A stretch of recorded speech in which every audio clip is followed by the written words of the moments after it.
Happy Tuesday, happy week, happy mid-May. Welcome to TGL. My name is Grant. We're going to talk about stuff today. Welcome, one and all. See a bunch of people in here. Really appreciate all of you for being here. I see Bjorn, Bill Wifta, Jason Garcia. Figuratively speaking, hey man, still haven't been to the mailbox yet. Largo's Lair, Johnny Sorensen, TJC. Nice to see you across the pond. It's late for you. Appreciate that. Gojatron. Freaking Keef with teeth, and I think it's everybody right now that's at least chatted. Regardless of whether you've chatted or not, thank you for being here. Love you guys very much. I know, weird to do this on a Tuesday. It's not the first time it's happened, probably won't be the last. Timing just did not work out yesterday for me for reasons other than what you might think. I am glad, honestly, that Infinite playlist went on when it did, because it overlapped when I would have had the show, which meant the people had entertainment at the time that they normally would. Yesterday just did not turn out the way we expected it to time-wise, and I just wasn't able to make it. So thank you guys for being flexible. Thank you guys for being understanding. You're understandable typically when you type, I guess. But thank you. So we're here. We are here. Let's see here. Johnny Sorensen trying to do a YMCA parody with only a mild fail. Just saying. TGL, TJC, what's up, what's up? So, let's get into this. So as you all know, the title of today's show is Do My Toys or Does My Collection Appreciate Me Back or You Back? I don't remember my exact wording. I'm not looking at it right now. We will get into that, and yes, there will be a panel today. Okay. So, Lago says, well, the playlist is infinite. Yes, that's what killing you means. Totally get that, and I'm glad for it. I'm glad for it. I'm giraffe for it. Jeez, oh, Peetsies. Let's go ahead and get into some pre-orders that have gone up and some news. Oh, and for the record, I will not be commenting on the Pampers Peninsula saga. I will not be commenting on the whole Airwolf thing. No. F Pampers Peninsula. I feel awful about anyone who is missing out because of the Airwolf thing, and I don't know enough about it to comment on that intelligently, except to say that that sucks. And I hope everyone involved gets what they ultimately need and want. And hopefully that means that Airwolf actually ends up coming out after all. I really hope so. Panel beating talk. I'm not an auto body shop, motherfucker. Shit. All right, let's look at this.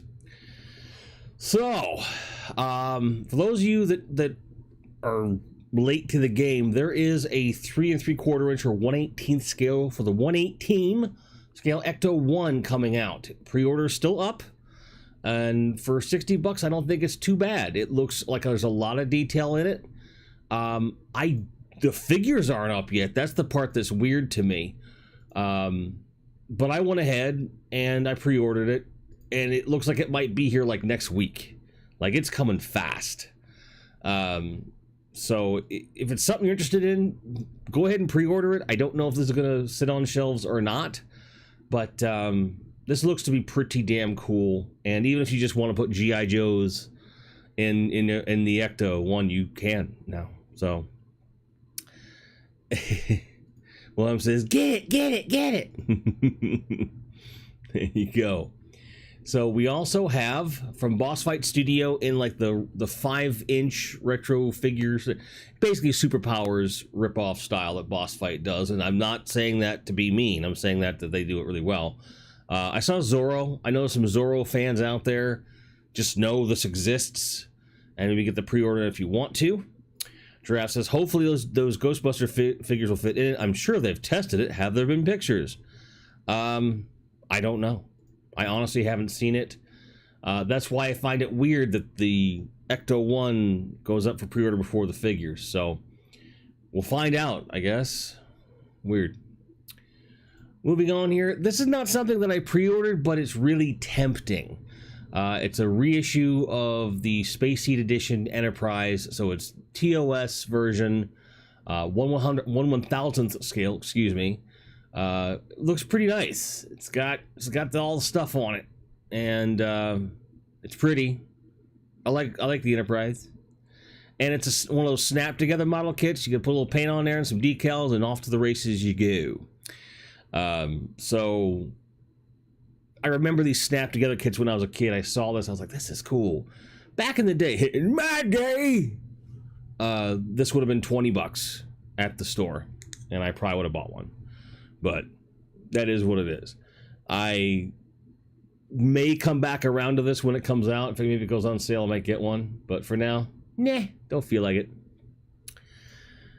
Latest to the Little People Collectors line is Harry Potter. Now, everyone in here probably knows at least one person that really likes Harry Potter. And a lot of those people tend not to collect toys, I've noticed. This is something that you might get for one of those people. So they have a nice little gift set of these figures that doesn't take up a lot of space. It's really good for a desk. You got all your people in there. You know, even the box, like just the box, you can just stick that up and it looks really cool as a little tiny piece that they can appreciate. And again, these aren't the only ones that do this. I've been looking at the Motu one for a long time, because I just think it's fun. But I came across it. There's two sets of these, one of the heroes, one of the villains, and I figured you guys would want to know about it, and maybe for that special somebody that you know maybe wants some Harry Potter. Now, I know most of you in here that wanted this already pre-ordered this, but if for some reason you did not know, or maybe you decided you wanted a second one, you can still get Luke Cage and Iron Fist, this 2-pack here, which I think is really well done. I love the sculpts on them. This is what I think of when I think of these guys. I'm super happy about it. And plus, if you already got the, you know, Power Fist Luke Cage figure, the classic 70s version, you now would have the option of swapping Luke in and out from which version, depending on what you want. I'm going to go ahead and check in with chat.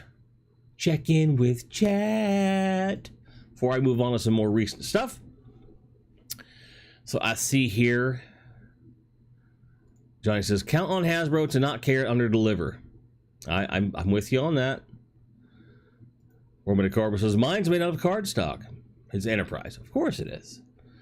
Willem says, my toys hate me. They stare at me from the shelves, judging me with looks of hatred frozen on their faces. I mean, that's you. I mean, earlier, Gojatron said that his collection appreciates him. Every time it orders lunch, it asks him if he wants anything. So maybe there's something your collection needs for you to do to have a healthier relationship. I don't know. Wilhelm says, O-Ring Ghostbusters released the first week of June. Well, if they released the first week of June, why aren't the pre-orders up? I don't understand that. But thank you for the insight. And then you got World Med Carbon. My collection talks to me every day. I mean, I get it. We all have little voices in our head. Little toys, little voice. Makes sense. Ian Sweden says, lost track of time. Evening. Don't worry about that. You're here and you're on time. Oh, yeah. Voices in your head. Yeah. Let's see. Giraffe likes the old school little people because they're easier to eat. Good to know.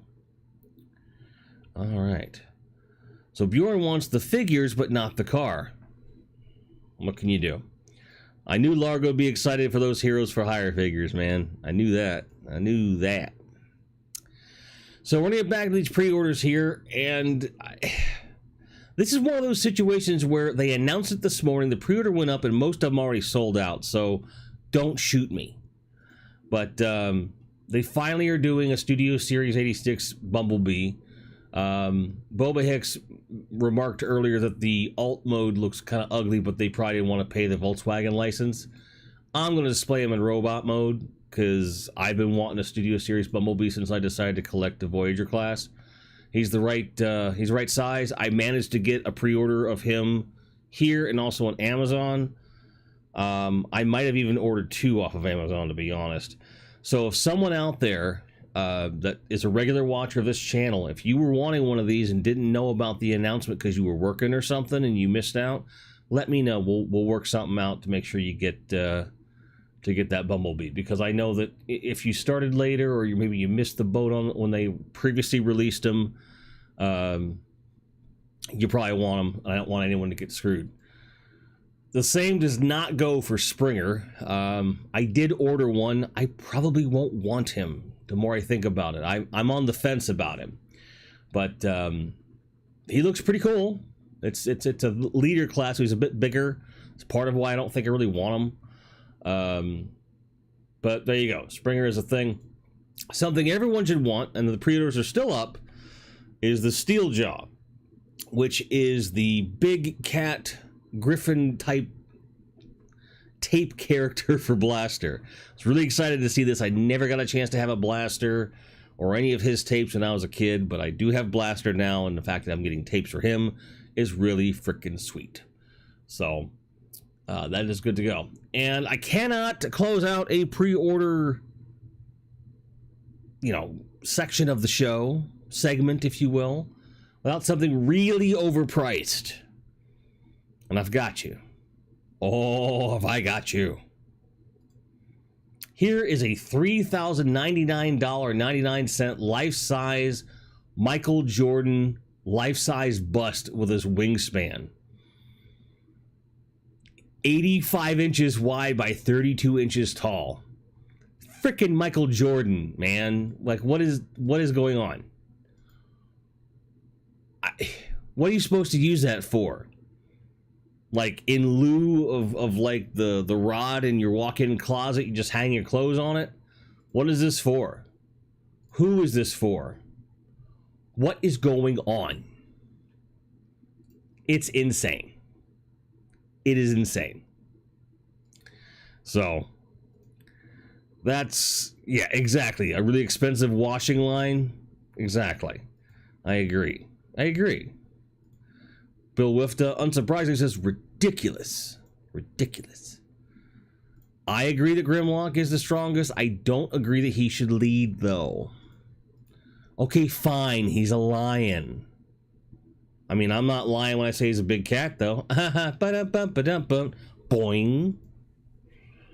Logic Blaster, welcome to the show, says, my collection does not appreciate me. It collects a lot of dust, requiring me to constantly maintain the shelved figures.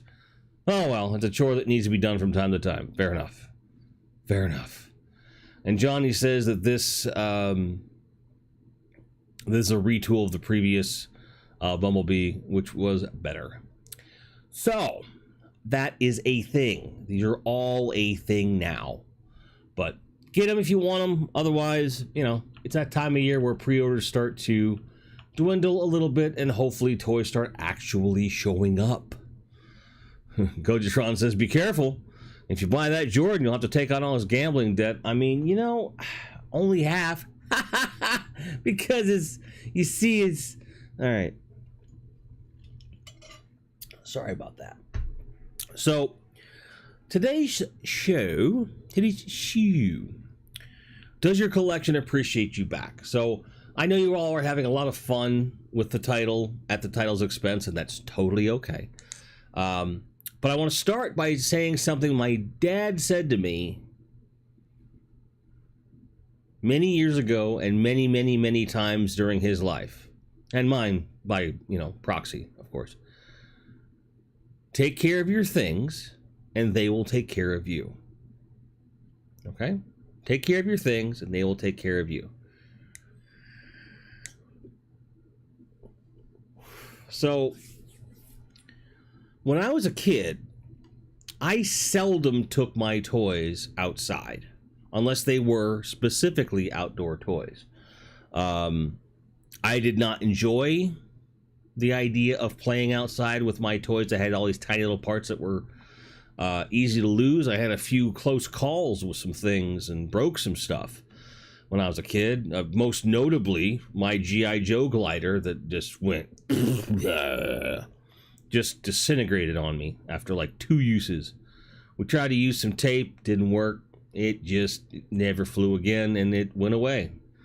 That is what it is. I think that really was one of the things that kind of got me in that mindset of, to hell with the commercials, I'm not playing outside. I'm just not. I was always uncomfortable playing outside, even if they weren't my toys. I would occasionally go outside, but not often. We always had designated like storage bins for toys. We tried not to let things just kind of run amok. Like, you wouldn't see any random box of toys. Like, there was a Transformers bin, there was a Star Wars bin or shelves, because I had lots of Star Wars. I had the Darth Vader carry case. When it came to the Joes, I might have had a case for them. I more likely had them laid out in something like a pencil box or something. I had a bunch of those, but we really did our best to avoid having things in piles and like accessories getting separated. Like, I was really like honed in on that kind of stuff when I was a kid. And same with Superpowers. They had their own little area that they hung out in. A lot of times I'd keep the figures in Hall of Justice, because that's kind of what it was for. It was a little storage bin for your toys in addition to being the playset. So it kind of worked out that way.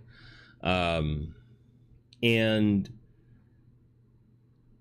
it always did ring true. If you take care of your things, they will take care of you.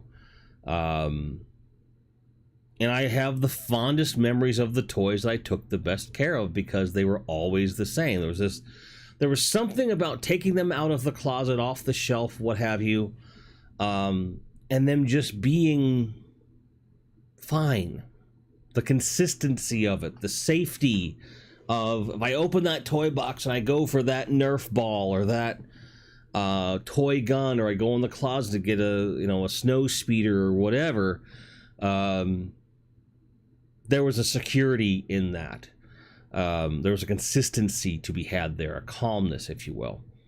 And when it comes to the toys that were broken, like my snow speeder just fell apart on me. Like the guns always came out. Now, you could put them back together and they would fly, but there was no keeping them in. The electronics died very early in the life of that toy, but structurally it was fine. I really, really enjoyed it. But I would always find it confusing when I'd go to a yard sale or a swap meet or something as a kid. I got my first and only X-Wing at a yard sale. Had no wing guns on it. No canopy. It was just a shell. It was a clean shell. OG, all white shell with, the decals and whatnot, right? But it just didn't make sense to me. Like, how do other people not take care of their stuff? right? You know, of course, we all hear about kids who would like blow up their GI Joes or take them outside and bury them in the dirt and all that shit. I have never, ever understood that in my life. I understand that it occurs, but why they would do that, I don't know. And maybe some of the people on the panel have some insight that I don't, but nah. No, thank you. I do not want to treat my toys like that, right? So I think in the sense, the most basic first pass at this, before I even get into adulthood, is I think that if you appreciate your toys enough to take care of them, or anything in your collection for that matter, of course, that they will, you know, appreciate you right back by being there when you need them or want them. I think that's really important. So that's my first take on this. So checking in with chat, Logic Blaster says, I mean, I guess my toy collection, quote, takes care of me, unquote, in terms of bringing me happiness. So psychologically, yes, I agree. Ian Sweeney says, I have a codependency relationship with my toys, though I feel I get more out of the arrangement than they do. That is fair enough. Johnny Sorensen says, if I don't keep the toys happy, that they have toy mafia contacts. Fair enough. Bjorn says that his toys are currently plotting his demise. I believe that. And Ian has a good point. They must be lonely, so buy more toys, Bjorn. I agree. So I totally understand this. Largo says, Adventure Team Joes eat dirt for breakfast and bottle rockets for lunch. I mean, just low-carb diet, I guess. Giraffe says, I appreciate all my toys. They'll be stacked and used as shelter once I go broke buying all these lines. I mean, you know, I've thought about that. But I do feel like this rings true in the sense of if you care for your collection, it'll always be there, right? Inku's in the house. Welcome to the show. Says, my collection envies me as much as I envy my collection. That is a really great point. That's a good point. Another thing I wanted to bring up real quick, and I forgot to pull up a link. Let me go ahead and do that. Some folks out there got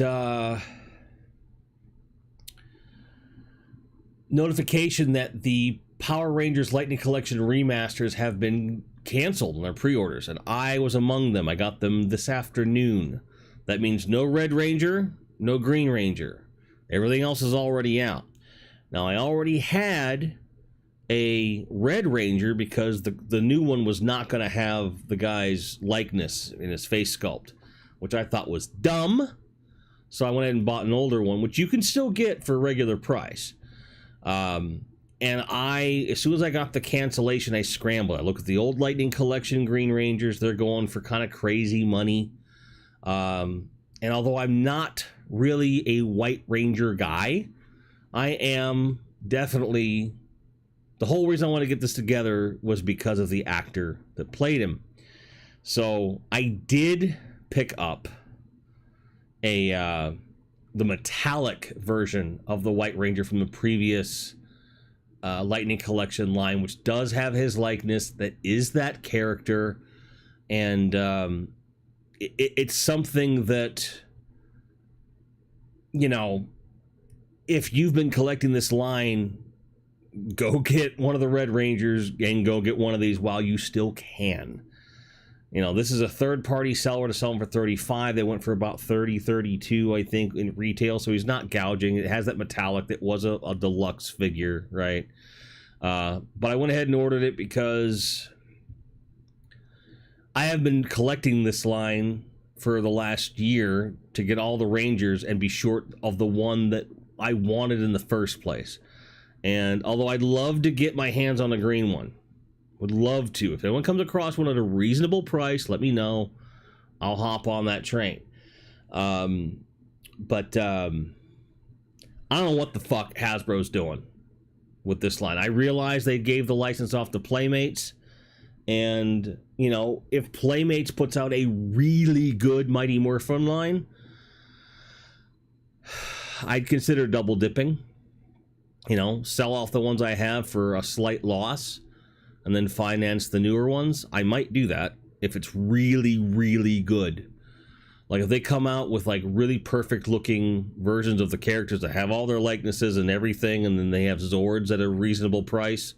Like if they put out Zords in the same size and price point as like the 5 POA Godzilla toys they were putting out for a while there, and still are to a certain degree, count me in on that shit. I'd be fine with that, because I would love to have all the 5 original Rangers, you know, just the green, you know, up to green, and like a little $20 Zord behind them. That would be a really cool display, and a nice way to kind of say, you know, you weren't my favorite show, but I did watch you begrudgingly, and it had some great moments, and I know a lot of 90s kids that'll appreciate it. They're just striking, you know, so I'm happy to have those. Johnny Zord says, shocking. Salzburg says, my collection kind of owns me. Yep, I got the Green Ranger cancellation too. I think everyone did at this point. And Salzburg also saying that he's got his White Dragon from Valaverse, meaning you've got the same actor there, but in that form. So another good option, right? But I just want to kind of let you know that you're not the only one dealing with this, and there's another route you can go if it's something you want to do. So I wanted to bring that up to you and make certain that you're okay. So back to the subject at hand. I think taking care of one's toys is really paramount to getting the most enjoyment out of your collection. That's a big part of what we're talking about here. But what I also want to talk about is actual appreciative value, right? A lot of people buy toys and collectibles from a speculation market standpoint. I don't, and I know most of the people that watch my show don't. I know that because you tell me that all the time. And I find myself having these two related things that have the same core idea, which is take care of what you collect, in a way at odds with each other. Let me explain why. To me, taking care of my toys means carefully removing them from packages, keeping as much of the packaging as I can, so card backs and really ornate boxes, everything else goes. So that immediately depreciates the value of the toys, but I like to keep everything together so that I, you know, that if I were to gift someone one of my toys, I want them to have a complete toy, right? Which is as close to an appreciative value speculative thing that would happen. So I find that interesting, because there's lots of people out there that are like really like what sparked all this crap in my head to a certain degree. I saw a video from a YouTuber that does Star Wars toys. Now, I'd never heard of him before. I have not seen any of his videos since. Came to my recommended feed and I watched it. I've never associated with him. I don't know anyone here that's ever talked about this person. They're not a real big YouTuber, but they've been very specific over the last couple of years. And this individual is collecting like all the original crap. And he has all of his play sets complete in box, and for the most part doesn't open them. He got 2 variations of like the Droid Factory, for example, and he was really happy that one of them were already open so he could play with it. And I sat back on my couch when I heard him say that, and I'm like, well, just fucking open it, you idiot. It's yours. Take it out of the box, play with it, and if you don't want to display it loose, put it back in the box. Like, so just like I don't understand people that will tie their G.I. Joes to firecrackers, I don't understand that. They're destroying everything. I don't understand people that are like, it has to stay in the box for me to appreciate it. I will never, ever understand that. I will never understand that. From a display perspective, that part I get. But like,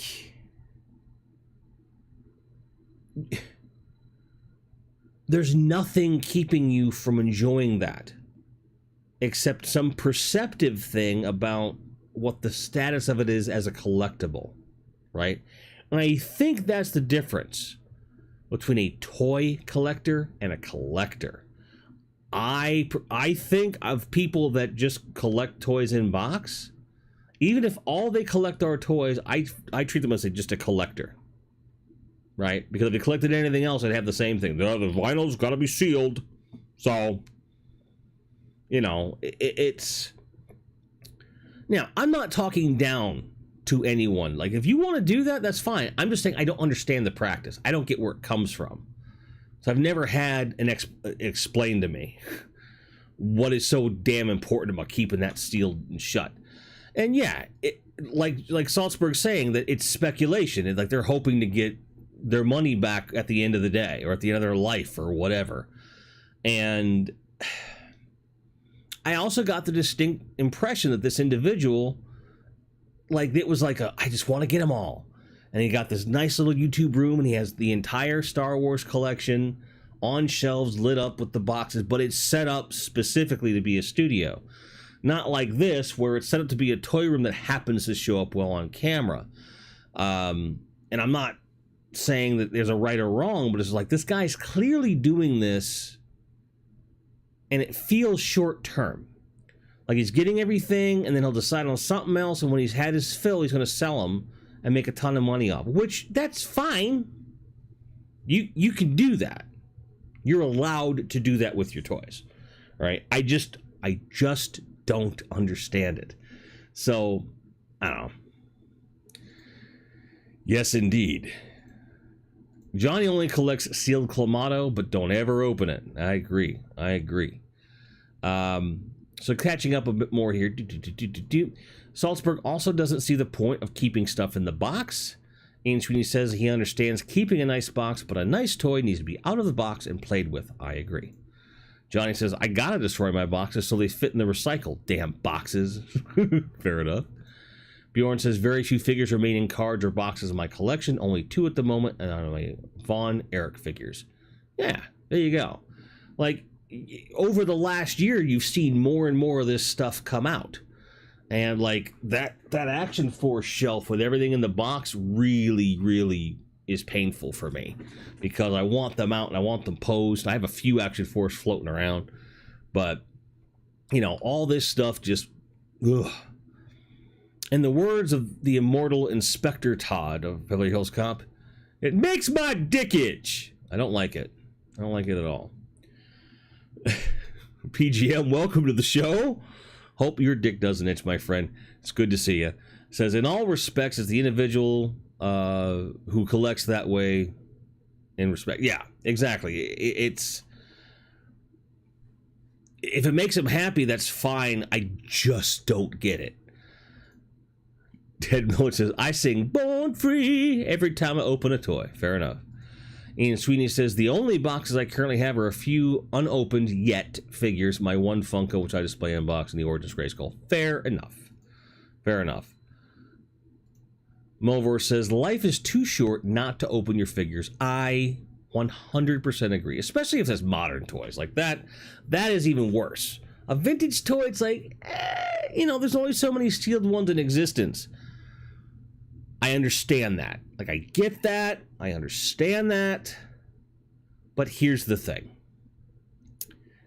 I would imagine that there are collectors out there that think, all right, if I keep this sealed, when I go, it'll get sold off or given away to someone, if someone else to enjoy, sealed. And like, they're hoping to like pass it forward through the generations or something. Now, if it's meant to go directly to a child of the original collector, like, knock yourself out, right? But if there's no plan for distribution of your collection at that point, or at whatever point, you know, I think it's presumptive that the next person would want it sealed. I think that we, as a hobby, you know, 70s, 80s, 90s vintage toys. I think the hobby is aging out of that. I think that, you know, by the time we get to a 50th anniversary of any of these toy lines, right? I think it's time to go, hey, sealed would be nice, but I don't need it. But I don't see people doing that. That's just me. That's just me. PGM says, Emma Richards fine. Thanks, Jim. And cheers. Hey, no worries. No worries, brother. All right, so now I'm opening the floor to you guys. The panel is open. If you're a YouTube member or a Patreon member, go to your pinned posts that have the link in it and hop right in. For anyone that I've had to send it directly before, same link should still work. Same password should work. So you should be all good there. If you want to be involved in today's panel, but you're not yet a member of either one of those things, click join or go over to Patreon, click member. We'll have you on right now if you have something to say about this. So I'm going to get my headphones on and be smart about it this time, because I don't want any echo. I don't want not to be able to hear like last week. I remember what I did wrong. You know, it's a whole thing. And we'll talk about this appreciation BS. So, Melvor, I do not live that far away. It's what, 20 minutes? Come on. You can come over anytime you want. I've lived here over a year. All right? Come get your damn bag. Come get them. Come get them. Exactly.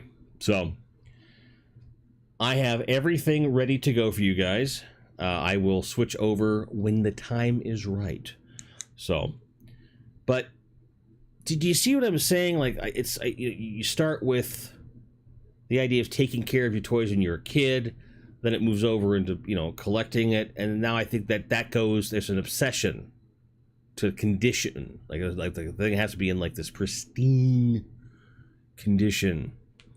Ted, with the vote of confidence, says, don't worry, something completely different will go wrong this time. And he's probably right.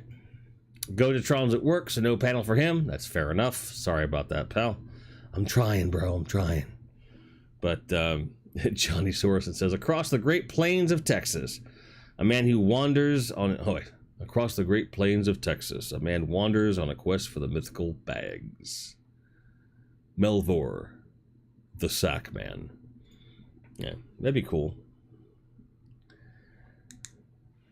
Melvor says, actually, Billy and Jay and I drove by Jim's place coming back from the city dump today. You could have stopped. I was home, fucker. I was home. I've been up all day.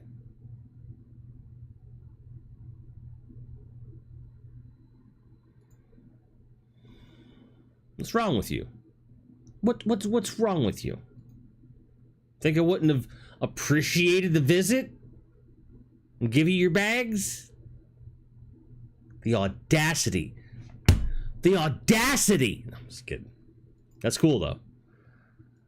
I mean, almost always home. Almost. I do leave the house sometimes, and you'll never know when. You'll never know when I'm on the other side of the door. See? I know you do the same thing. I get it. You know. But, so... do we think that maybe this is some sort of like an obsession with keeping things perfect? Is it possible that it's a result of OCD or some kind of post-traumatic stress from being a child and having someone break your toys? I have to wonder sometimes if some of the people who blew up their toys perhaps have guilt, and as a result, that's why they're doing that. So I'm going to go ahead and bring Will in here.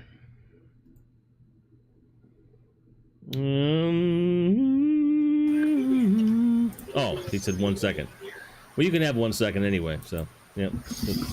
He's here, then he's gone. How typical. But that's all right. Why do I have a caption up here? Yep, see? Already something else is wrong. There we go. He's back. We unmute him. Boom. Yeah. Hey, Jim. Yeah, I realized at the last minute I left my TV on. So, oh, shit. Yeah, I would have messed up. Is that what I heard? Yeah, sorry about that. All right. Can you hear me now? I can. I can hear you. You can hear me. They can hear you. Everything's good. So the last question that I was asking was, I kind of wonder if maybe there's a percentage of these guys who keep their toys super crazy pristine, and maybe they do that because when they were kids, they were the ones that like blew up and destroyed their toys. You know what I mean? Like maybe it's like a weird kind of like reverse thing. I don't know, because yeah, I'm that guy right there. So the guy you were talking about, I mean, we've talked about this before, and that's something that some of my fondest memories that endear me to the G.I. Joe line come from playing outside with all of my friends. I had the unique experience of my house, the house right behind me, one over, and the house across the street from that, and then the house behind that were all my best friends growing up. So we literally shared a yard, and I would put all of my toys in a box, go to my friend's yard. We'd set up huge battles. We'd have a great time. We didn't abuse them, but we would set them up strategically, putting them in little trees and branches, digging little foxholes and sticking them in the dirt. Yeah, they got dirty and stuff and played with, but it was later on when I was probably like preteen, teen years where I did stupid stuff like, strap a firecracker to a guy and blow him up, or line them up on a fence and shoot them with my BB gun, or, things like that. But, and that was just dumb stuff. You know what I mean? It wasn't, they were toys. We were playing with them. I don't know, we all played different ways, like they were playthings. They weren't things I considered, like my bicycle, that was a machine. I worked on my bicycle all the time. That was a wonderful gift. I loved my bicycle. I would change the tires, oil the chain, maintain it, clean it, and take care of it. So, in that sense, it wasn't just carelessness, but, like you were saying, I also grew up with two other brothers in a very small room, no closets. So keeping something pristine in one little place was not really an option for me. And I don't think I've had my own personal space my entire life. I say this may sound strange to you or to anyone else out there, but I've never had my own room my entire life. I think if I had one, I wanted one for many years, but I went from, being a child sharing a room, never had my own bedroom, immediately to adulthood where I got married, and I've been cohabitating since, tomorrow is my 25th wedding anniversary. So I'm just saying. Congratulations, by the way. Yeah. So I always say that, I've never lived alone. I kind of like for 1 week, maybe one time, and I thought it was awesome. I mean, I definitely yearn for it. I want my own place, and I want to be shut off from the rest of the world. But, so I just think it's different strokes for different folks, the things that kind of motivate you, like you were saying, you couldn't imagine going outside with your toys, or, what I mean? Like the idea of it doesn't appeal to you, right? Like, you're like, oh, I'm not doing that. Meanwhile, for me, it's like some of my happiest memories. And that's fair. I mean, I think it's all valid. Like I said, I'm not punching down on anyone. I just don't get it. Yeah. I mean, like I said, it was amazing. It was, when they said on the G.I. Joe boat that it really floats, you better believe we went down to the creek and we tried it, because this thing really floats. And we had a good time, but I also understand that portion of it. My brother's very much more like you, my older brother. He would be the one that told me, you got to put all these back, like my Transformers, or any of those toys where they came in the styrofoam kind of tray. He was always yelling at me and coming after me to put them away. But I was like, I'm having fun. Oh, more fun over here? Okay. And then leave my stuff on the floor. And because I live in a house with 7 other people, I go, where's my toy? And they're like, you left it there. So we threw it in the closet. And I'm like, oh, Nice. Yeah. Well, I was lucky enough to, have my own room. And growing up, from as long as I can remember, I always had my own room. And as I got older, the rooms got bigger, for the most part. When my parents retired, the room I had was a middling size. It wasn't very big. Sure. And the way it was laid out, I've said this before, it just didn't lend itself with the layout we had, with the furniture we had, to any sort of a display. So toys kind of got squashed because of that. For that reason, they always end up in the closet, and then that's how. I honestly think this is another part of the conversation I wanted to bring up, which I'll let you think about, because we'll catch up with chat here before we go into it. But the question I want to pose is, in the case of people that, because of a lack of display space as you get older, does that maybe, because the toys end up in bins or boxes in the closet, does that maybe contribute to the devaluation that then leads to getting rid of them as you get older, perhaps? Yeah, I'd say 100%. But so you think want on to that for a second. chat. Okay, Yeah, exactly. So Bjorn is being a bit of a prophet. He says the prophecy is that maybe when Melvor gets his bag, the world ends. I'm all in. I've got a hernia, so I'm fine. I'm good. That's never going to happen, so we're good. It's not going to happen. They literally drove by my house today. All 3 of them. And none of them thought to stop and get the goddamn bags. They all know the story. PGM asks what I thought of Sid in Toy Story. I think he was one of the best villains of all time, because he's an asshole. It's a thing. Exactly. Johnny is commenting that he loves kaiju-sized you. Kaiju-sized Will. That's right. Smash. That's right. There's no worries.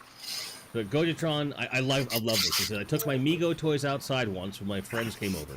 When we were all done, I had to strip them all and wash the costumes in the sink. They never went outside again. Oh. And I think that's more of what my thing was. It wasn't that I couldn't play with my toys outside. I didn't trust anybody else to play with my toys outside, because the shit always got dirty as fuck.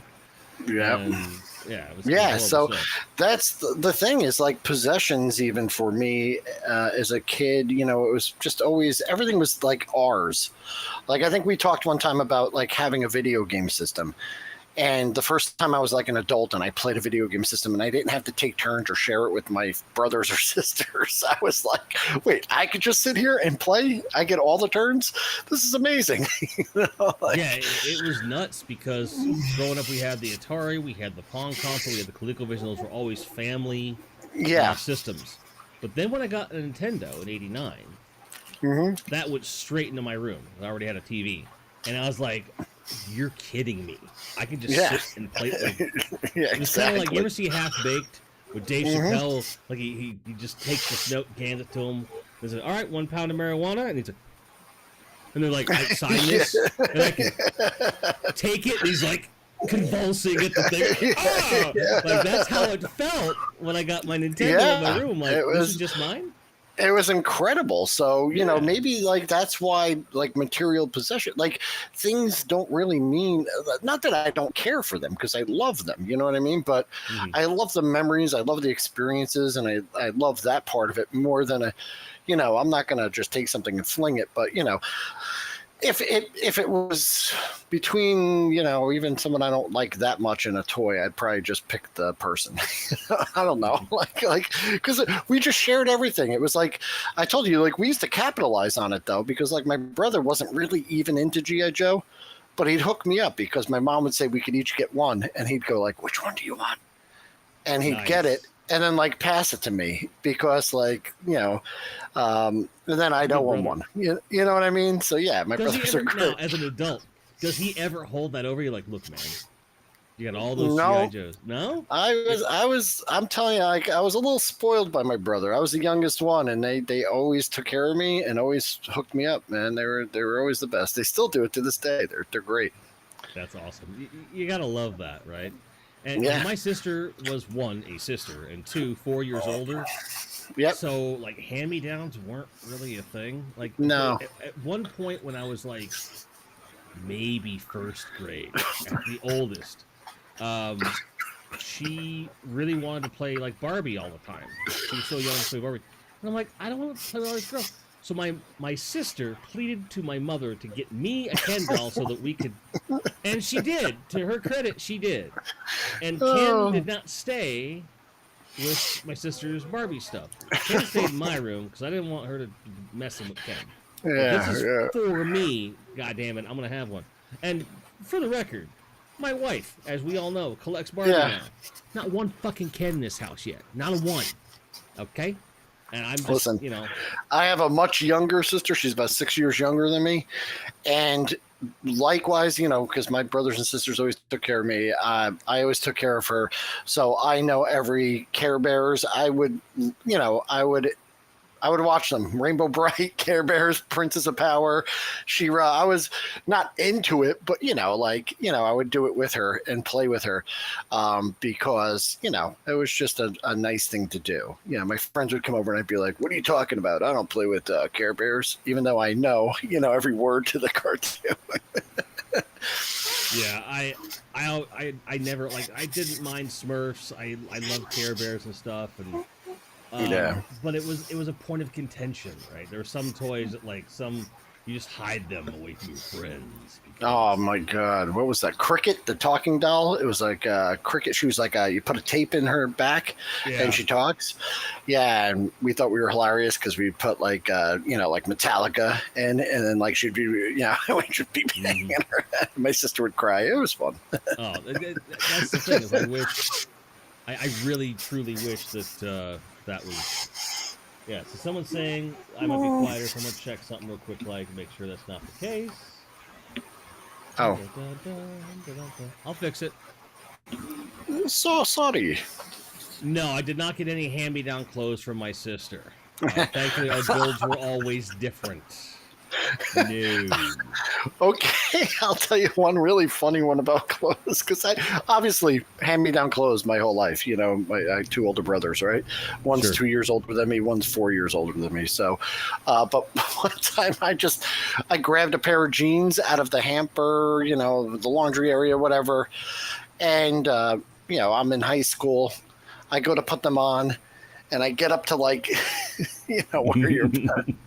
And they just didn't fit right because they were my sister's jeans, and they're cut totally different. There's no way you can mistake them, man. Because I was like, "Woohoo, hee hee," and I took them off, and she thought it was hilarious because I was like, I crunched my nuts with your pants.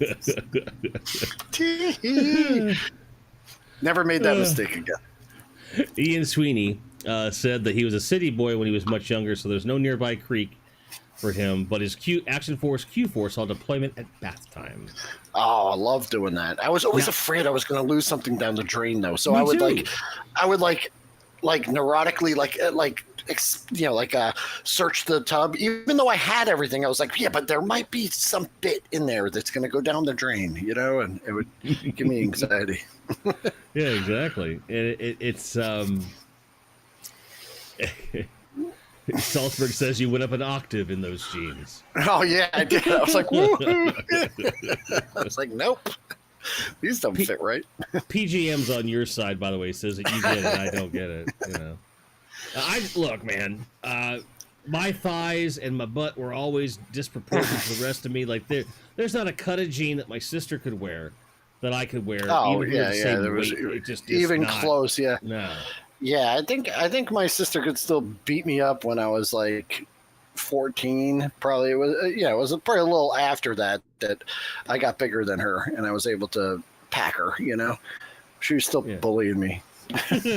Sir Clifton in here with the evil choice. Welcome to the show, by the way. Says, I would say to those that don't open, get two, so you can keep one untouched and one to open. Those that like to open things also get two, one to open, one to keep untouched. No. You see all this shit I have behind me? I'm gonna take off the screen here for a second, Will, so they can still hear you, but they won't be able to see you. But like the thing is, man, like look at all this shit. Okay, if I bought two of all these, like forget it. Just forget it. Well, I've been collecting for years. Jim, the first stream I ever did, you saw all the stuff that I have packed away, still in box. But my intention, I mean, I even have a friend I saw last summer. I've been friends with since childhood, because when I was an adult and I was buying all this stuff, when I was like 20, in my 20s, early 20s, I told you I did the pegboard on the walls in my room of my apartment. My room looked like a toy store. I had pegs and pegs and shells of toys and all in box. But, they always used to laugh because they're like, are you buying these because you think they're going to be worth money someday? And I was like, I doubt it, because I doubt it would ever be worth money. But I said, one day I'm going to have kids.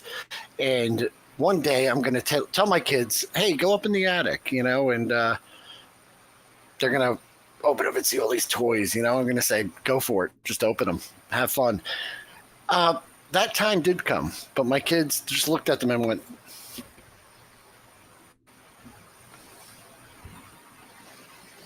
they were never. How crushing must that have been for you, though?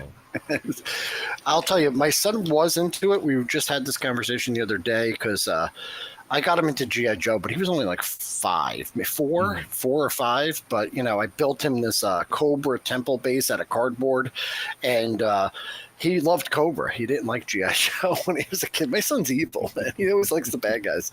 And, we built this thing, and he played with them. And that was around the time when, like, Toys R Us had, like, those re-release things. I got a lot of that, like, Valor vs. Venom stuff and the Built to Rule stuff. And it was probably around, like a year later, he just got into computer games and stopped caring about toys. I mean, he got a couple things. We did Legos. We did.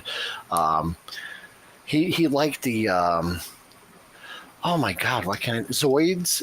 Where you build the Zoids? Mm-hmm. They re-released them, and then we found them at Toys R Us. So he liked things like that, and like we used to have Lego sets in his room up on shelves and everything. But all that stuff's kind of past. They just never were into it. I offered. I don't like it. I get it. Checking in with Shan here. Warmer Cardboard says, I was the kid that took my toys apart and rebuilt them into other toys. Sometimes would add cardboard to make bigger toys. I'm not surprised. I mean, that's the name, right? And World made a cardboard. I never had the, what was it, the He-Man play set? The one with the puppet? Fright Zone.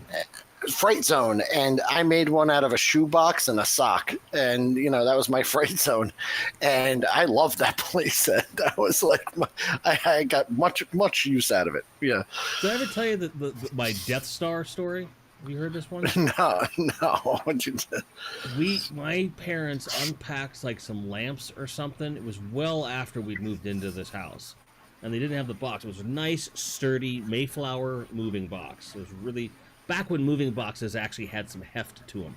And the box had to be like this wide and like that. Like it was for a kid, that's a big freaking box, right? And I said, I know this is weird, Pop. Can I have that box? Because, yeah, if you really want it, sure. I put it in and I scrawled Death Star on it and, whatever. Yeah. And I would put all like the Empire vehicles in there and stuff, and I was eventually gonna take the flaps and cut the flaps off and make little like platforms and stuff. Well, I had just decked it out, which is just writing Death Star on it. Never even thought to paint it or anything. Mm-hmm. And we had just cleaned my room and everything, and my parents' friends came over with their 2 sons. And they all came up to my room to play. And this is what they would do. They'd go into my closet where all my toys were just perfectly almost on display. I never thought of it that way, but that's really what it was. And they would like, oh, that's cool. Throw it in the box. Pull something out. Oh, that's fun. Throw it in the box. By the end of the night, my closet was empty and that box was full. And I was a wreck. We worked so hard to organize everything. And I got that box, and I was like, this is so cool. We're going to do all this stuff. I was so dejected. My mother helped me clean up the next day, and I said, I'm done. I don't want this box anymore. It's all bad memories now. And I think that's part of why I never got into the whole DIY making toys thing, because the first time I tried it, it ended in misery. No, You know? I had my boys, my buddies, my best friends that I played with. But yeah, I had cousins. My cousins, he would come over and just pull apart O-ring figures, and and I hated it. It was like, hey, let me play with you, and he would just wreck shit. And I'm like, hey, that was a battle. I had it set up, and he's like, oh, I didn't know, or something like that. But yeah, there were definitely people like outsiders that would come in, and I would definitely be like, what toys? That I do it nowadays though too. Like the grandkids come over, and sometimes I'll grab a box and just there's certain things I don't want them to touch. I just put it up. There's other things like my Spin Master Batman stuff and my Marvel, Epic Heroes. I give them to them. They can play with those, but there are certain toys that I go, nope. Yeah. That's like my this is a weird thing to say out loud. My 7-year-old brother-in-law came over about a month ago, a little over a month ago. The in-laws were here, and he was here. And he walked in, he was like, he just didn't know. Like it overwhelmed him so much, and just when he was about to make that connection, I went, and here's some for you, and I gave him. Yeah. And then he was over the moon, like, oh, Exactly. Yeah. Right. But it was but there was that moment of fear where I was like, oh shit, is he gonna? Oh no, what's gonna happen now? But it's funny to me. You catch him with chat here real quick. Here, Clifton says, I'm always here. I'm just most of the time I'm watching, not in chat. Hey, no worries, man. I appreciate you. I love what you do too. And well, no participation trophy for you, Sir Clifton. All right. Okay, don't pay attention to that guy. Okay, I make the damn rules around here. All right. Hey, no worries, PGM. I appreciate you, and yes, all respect to socks and what they can do. Exactly. Squirt. Hey. Right, yeah, the socks. I even cut a hole in it, so when I could go like this with He-Man and like swallow him into the sock and like suck him down. That's awesome. It was great. Was it a green sock at least? No, it was a white sock that I drew with a marker. It looked horrible, but in my imagination, it looked fantastic. It was exactly like the one on the commercial, even better. Like I remember, I have a very early memory of losing my Bespin Luke's lightsaber, and I was crushed. And he was without a lightsaber forever. And then and I've told this story on stream before.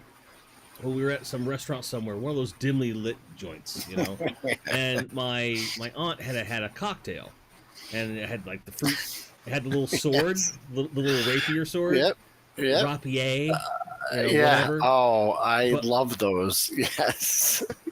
But I says, can I have that? She goes, sure. What for? And my mom's like, what do you want that for? And I told her, I says, this is a perfect size for a lightsaber, and I need one, and that's the right color. It's yellow. It's the right color, but it's the color that they gave me when I bought the toy. That was my thought process. Sure. Right? And she was like, we got a place. So they washed it. My dad clipped off and sanded down the actual handguard, because I thought that was dumb. And that was his lightsaber until I no longer had Star Wars. I kept that forever. There was a place, Lee's Hawaiian Islander, by where I grew up. It just closed this year, but they used to have the drinks, and I'd go nuts for them. I'd go nuts for those, the little things, and do you remember produce used to come in the little net, the little plastic net? Oh my God! Every time my parents got one of those, I was like, cargo net for my dragonfly. Oh yeah, and then like I know that Michael's got his story about that one blanket that he made mountains out of, and when I would go over to my paternal grandmother's apartment, she had one of those big rugs that are just like the oval thing. And I used to love like how the terrain. Like I'll tell you something, Wheeled Warriors on that. That was fantastic. So cool. It was so good. It's great, and so I guess it's what, like, when you're thinking about it, like if I keep my collection, all the things, it's giving back to you. If you take care of it, it takes care of you in that way. You know what I mean? But to someone who wants to build a ramp and roll their vamp down the stairs and do a jump, did they get what they wanted out of it also? I did. So. Yeah, I suppose so. Like, yeah. to kind of go to where, like you said, I kind of outside of toys, like the bike you took really good care of, for example. I almost had the opposite approach with some stuff. Like, so for example, I really wanted an RC car when I was a kid.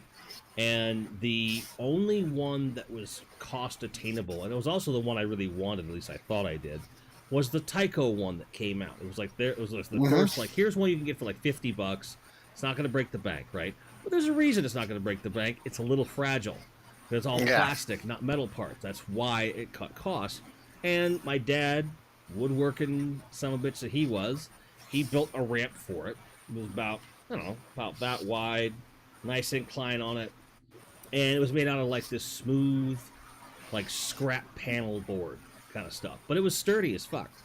Yeah. We would take the ramp out, go on the street, and it seemed like every other weekend he was doing something to fix a shock or fix a strut or fix an axle. That thing just sucked ass constantly. You know, but yeah, we had was big Evil Knievel, the wind up motorcycle. Those, But yeah, books. We would take books and set up ramps and all that kind of stuff. Or we'd make elaborate zip lines that we would try to make like the from the upstairs kind of like balcony that overlooked the stairwell. Like if you looked, you could see like there was just enough clearance to get into the dining room. So like we would try and make this like zip line, and my secret was Captain America with his shield. We would try to zip line him down. It was awesome. Great times. Well, I remember also like Hot Wheels and all these different other cars. They had the tracks. Like my dad would always get like extra tracks, and we would at one point we had a sunken family room for a while in Ohio, and we would like go from like the fireplace mantle. And then support it down like the whole length of the damn place. And it would just forget it. There were several times when one of my parents would come home and be like, clean this shit up, because we went all over the house. We moved furniture, like we rearranged the house to try to make these tracks work. And my parents would come home and just be like, I don't even want to know what you were doing, but just, I'm going to close my eyes, and in 5 minutes, this place better be normal again. We just, get in trouble. But I gotta run, Jim. I got a recording to do with Largo. But I did want to pop in, and just because it's such a great thing, because like I get it, because I had friends that were not willing to come outside and and play with us and things like that. And the one thing I've learned about this community is that like we all do things kind of in our own way, but like at the end of the day, I could definitely understand everything you were saying. Like I get it, but to other people, things you do or seem normal to you, they don't seem normal to other people. Well, you just described my entire life right there. But we all find a way to kind of, come together and enjoy each other's, company and, share our hobby and our passions. So, well, I really appreciate you coming on, and I hope you have a great recording, and we'll see you soon. Yep. All right. Thanks, guys. Bye. 1-8 team forever. Yes. Grind. That's right. So big thanks to Will for coming out. And really appreciate anyone who participates on this, because it's honestly it's my favorite part of the show, because it helps me flesh out things a bit better and do things the way that I want to. But I did want to check in with you guys before we wrap up. Ted says, my brother and I never blew up our toys, but played rough with them. Sure, absolutely. Geek Strong in the house. Good to see ya. Ian Sweet says, doubtful you got it over the pond there, but good run. You're the star of Super Grand, died at the age of 98. Oh, Super Grand. Okay. Super Grand had one of the best theme songs sung by Billy Connolly. I'm not aware of this, but rest in power, and that sounds like a huge bucket of win of a life that they led there. So rest in power, please. I really enjoy, like I said, these conversations, and this one just the title allowed me to kind of say everything I wanted to say in there, because it's like that whole range of like appreciation, you know, valuation, all that stuff. And I love that you guys went on that ride with me. And I hope that you think about it when you know you are opening your toys, and you're hopefully opening them and playing with them, hopefully, and displaying them. At the end of the day, whatever gets you the most enjoyment out of them is what's right. But my whole point with the kind of don't wait for the next generation, don't think about the next generation, to hell with them, okay? These are things that are important to us right now, and the next generation is going to appreciate their own thing or appreciate our stuff in different ways. So don't enjoy this stuff for them, enjoy it for you. Do whatever you want to do. You know, if you want to rip something open and burn the packaging, you can do that.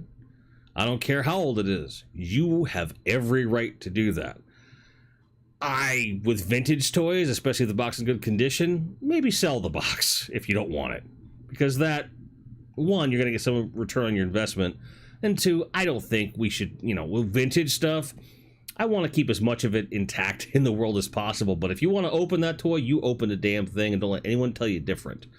And when it comes to modern stuff, hey, we're just creating a secondary market all over again, and it's fun to watch it in real time and do, oh my god, what are you doing? It's fun. People clutching their purse strings and shit. So, at any rate, I really appreciate each and every one of you. I thank you for being patient enough to come on the off day of the show, so to speak, right? Great conversation. I had a lot of fun. We will see you next week, presumably on Monday. We'll keep it here for that at that time. In the meantime, may all your card backs be straight. May all your grinds be merry. And may you be able to find anything you're looking for at any given time at a price you feel is reasonable. Take care and be safe. Cheers.